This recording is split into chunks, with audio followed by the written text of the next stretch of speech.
सेव्यमान पावनादि पंकजं व्यालयज्ञसूत्रमिन्दुशेखरं कृपाकरं नारदादि योगी वृन्द वन्दितं दिगम्बरं काशिकापुरादिनाद कालभैरवं भजे।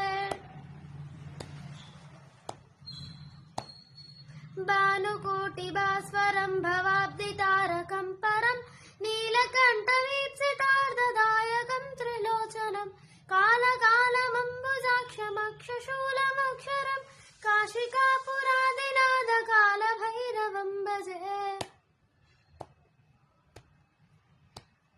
शूलटङ्कपाशगण्डपाणिमादिकारणं क्षामकायमादिदेवमक्षरं निरामयं भीमविक्रमं प्रभुं विचित्रताण्डवप्रियं काशिकापुरादिनाद